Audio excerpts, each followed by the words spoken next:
सवाल ओजांकियंस के, जवाब ओजांक सर से। Hello Ojaank sir. हेलो। आज का सवाल राजस्थान के किस ओजांकियन ने पूछा है।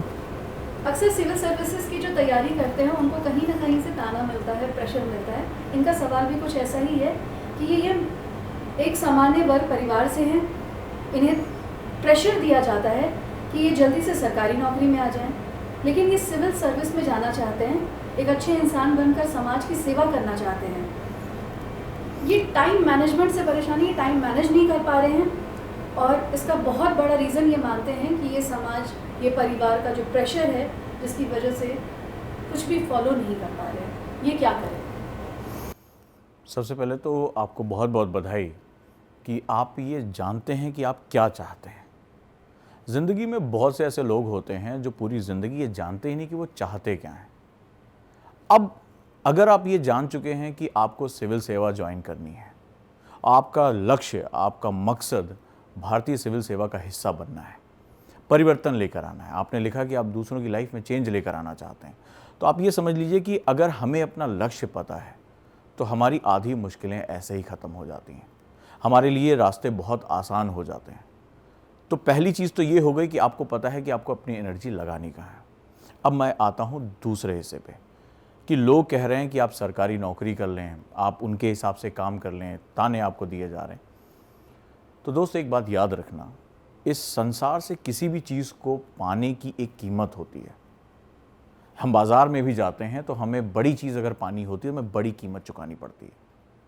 ये जो ब्रह्मांड है ना, ये हमारे सपनों को वास्तविकता में परिवर्तित करता है, लेकिन इस ब्रह्मांड में उस चीज़ को निकालने के लिए वो रखी नहीं अलमारी में कि तुम गए और तुमने थोड़ा सा एफर्ट किया और उसको उठाकर लेकर चले आए। बेसिकली वो बंधी हुई है, टाइटली बंधी हुई है। और जब आप अपने सपनों को इस ब्रह्मांड के वृक्ष पर, जो आपके सपने टंगे, जब आप उसको निकालने की कोशिश करते हो तो उसमें ताकत लगती है, थोड़ी सी ताकत लगती है, थोड़ी और ताकत लगती है, थोड़ी और ताकत लगती है, और कुछ लोग गिव अप कर देते हैं क्योंकि ब्रह्मांड तुम्हारे बड़े सपनों को इतनी आसानी से तुम्हें नहीं देगा। अब वो तुम्हारा इंतजार करता है कि ये जो फल मांगने आया है, ये जो अपने सपने पूरे करने आया है, अपने सपनों को धरातल पर लेने आया है, ये कितना एफर्ट लगा सकता है।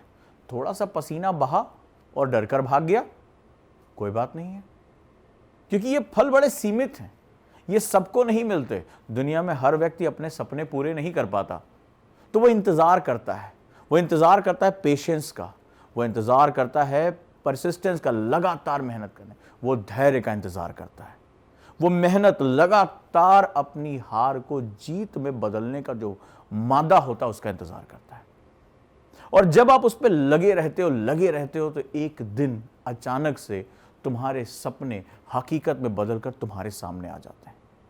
यही ब्रह्मांड का नियम है। दुनिया में आज तक जितने भी लोगों ने अपने सपनों को हासिल किया, इसी तरह हासिल किया।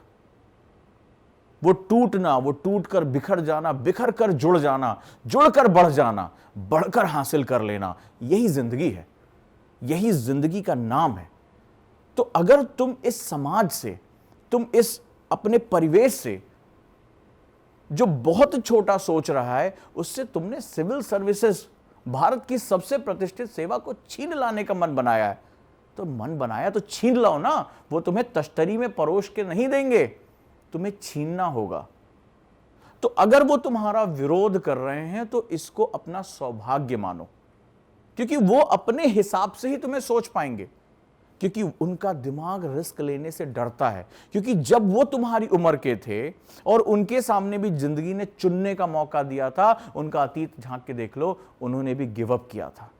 उन्होंने गिव अप किया था और अपने दिमाग की सीमाओं को बांध लिया था कि इससे ज्यादा मुझे नहीं मिल सकता। तो वो अपने दिमाग की सीमाओं से तुम्हारा भविष्य देख रहे हैं। तो जो उनके दिमाग की सीमाएं हैं वही कह रही हैं कि तुम कभी उनसे ज्यादा हासिल नहीं कर पाओगे, क्योंकि हर व्यक्ति अपने आप को सर्वश्रेष्ठ मानता है। लेकिन जिंदगी तो तुम्हारी है। सपने उनकी आंखों में नहीं आए थे, सपने तुम्हारी आंखों में आए थे। तो जब तुमने अपनी आंखों से सपने देखे हैं, जिंदगी तुम्हारी है, तो फैसले भी तुम्हारे होंगे। आज तक इस संसार में कोई ऐसा महान व्यक्ति हुआ ही नहीं कि जब उसने एक असंभव कार्य का सपना देखा हो और पूरी दुनिया उसके साथ खड़ी हो गई हो, पूरी दुनिया ने तालियां बजाई हो, yes you can do it, हजारों हजारों मोटिवेशनल स्टोरीज यही तो हैं।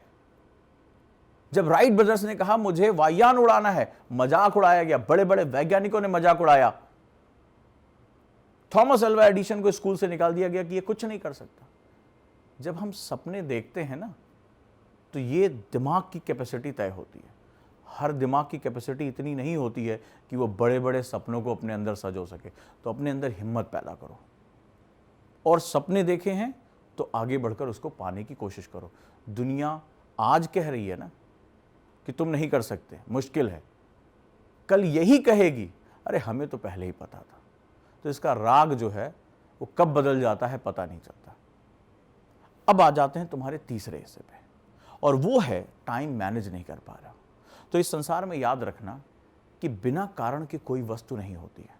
कोई भी चीज बिना कारण के नहीं होती, चाहे वो अच्छी हो चाहे वो बुरी हो, चाहे वो सफलता हो चाहे वो असफलता हो, चाहे पाना हो चाहे खोना हो, इस हर चीज के पीछे कारण होता है। तो अगर तुम टाइम मैनेज नहीं कर पा रहे हो, और दुनिया में हर व्यक्ति के पास टाइम ही एक ऐसी चीज है जो सीमित है, बराबर है, ईश्वर ने सबको बराबर दी है, ना अमीरी देखी ना गरीबी देखी, न गोरा देखा ना काला देखा, कुछ नहीं देखा, सबको 24 घंटे ही दिए। तो अगर तुम टाइम मैनेज नहीं कर पा रहे हो तो उन कारणों की पहचान करो, कौन है जो रोक रहा है। और जब तुम अंदर पहुंचोगे तो तुम पाओगे कि केवल तुम हो जो अपने आप को रोक रहे हो। इस संसार में आज तक किसी ने कुछ हासिल करने की सोच ली है ना, तो ये ब्रह्मांड की ऊर्जा होती है जो रास्ते प्रशस्त करती है। अगर इंसान कभी भी इतिहास उठाकर देख लो, अगर वो हारा है, टूटा है, पिछड़ा है, तो उसके लिए दुनिया के कारण कभी जिम्मेदार नहीं रहे हैं, वो स्वयं इसके लिए जिम्मेदार रहा है। तो उन कारणों की पहचान करो, कौन से वो कारण है जो तुम्हारा टाइम मैनेज नहीं होने दे रहे हैं। कहां बैठा है तुम्हारे दिमाग के अंदर, कौन है वो जो तुम्हें रोक रहा है। क्योंकि पूरी इंसानियत जो है ना, वो लड़ना, लड़कर रास्ते ढूंढना, और रास्ते ढूंढकर इतिहास लिखने की गाथा है। हम होमो सैपियंस इसी तरह यहां तक पहुंचे हैं, तो तुम कैसे अलग हो गए। खोजो खोजो उन कारणों को जो तुम्हें टाइम मैनेज नहीं करने दे रहे हैं, और अगर तुम्हें मिल जाते हैं तो निर्ममता से उनको खत्म कर दो। क्योंकि इतिहास ये भी हमें बताता है कि अपने शत्रुओं को जड़ से मिटा देना ही हमारी सबसे बड़ी परंपरा रही है। तो अगर वो सारे फैक्टर्स जो तुम्हारे टाइम को किल कर रहे हैं, तुम्हारी वो आदतें, सुबह देर से सोकर उठना, देर तक वीडियोस देखना, घूमना, दोस्तों के साथ जाना, उन सबको जड़ से मिटा दो, निर्ममता से मिटा दो। साम्राज्य अगर स्थापित करना चाहते हो तो अपने अंदर जटिलता पैदा करनी पड़ेगी, वो कठोरता पैदा करनी पड़ेगी। और ये कठोरता इस संसार के साथ नहीं होती है। उनको तानाशाह और क्रूर कहा जाता है, जो खुद के साथ कठोर होकर दिखा दे, जो खुद की अपनी बुराइयों को निर्ममता से दमन कर दे, वही विजेता होता है। इतिहास उसी के लिए लिखा जाता है, वही इतिहास लिखता है। मेरी बात अगर तुम तक पहुंच गई हो तो इसको फॉलो करने की जरूर कोशिश करना। धन्यवाद। आपके सवाल क्या हैं कमेंट बॉक्स में जरूर बताएं, और मेरी बात आपके हृदय तक कितनी पहुंची ये भी जरूर बताएं। चैनल को सब्सक्राइब करें, क्योंकि आपके सवालों के जवाब के साथ मैं लगातार आप तक हाजिर होता रहूंगा। आपका गाइड ओजांग अपना प्यार और अपने प्रश्न दोनों हम तक पहुंचाते रहें। धन्यवाद। सवाल ओजांग के, जवाब ओजांग सर से।